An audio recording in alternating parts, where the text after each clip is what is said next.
appreciation on behalf of... In some ways, the easy part is now over. After the Commonwealth meeting, all the summit training the Prime Minister has had in recent weeks will surely be tested over the next few days in Paris. That's where world leaders hope to reach an agreement on how best to reduce greenhouse gas emissions post-2020.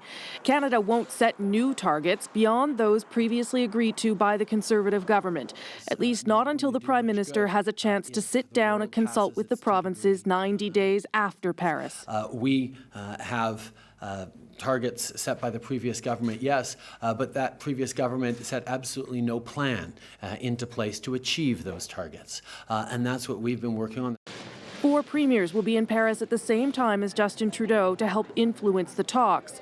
And Trudeau intends to try and influence other world leaders to come on board. Trudeau is set to meet tomorrow with the Prime Minister of India, the planet's 3rd largest emitter, and a country that remains reluctant to be part of any deal, fearing harm to its developing economy. Trudeau says that position is hard to maintain now. People know that this is directly impacting their future and the future of their children, and are going to look very negatively at countries that don't participate. But even if all countries get on board, there will likely be no legal consequences for not respecting reduction targets, as only part of the deal is expected to be legally binding, namely elements around accountability and the reporting of emissions.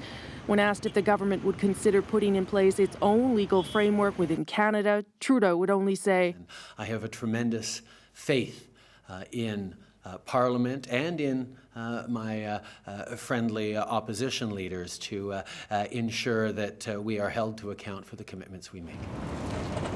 As Paris prepares to host the climate talks in the shadow of tragedy, in an exclusive interview with CBC News, the Secretary General of the United Nations called on leaders to reach a deal and had a warning that terrorism and climate change may be connected. When we do not address climate change properly, it may also affect many people who are frustrated and who are impacted. Then there is some possibility of these young people who are jobless and who are frustrated may join these foreign terrorist fighters. Therefore, we have to address all this comprehensively.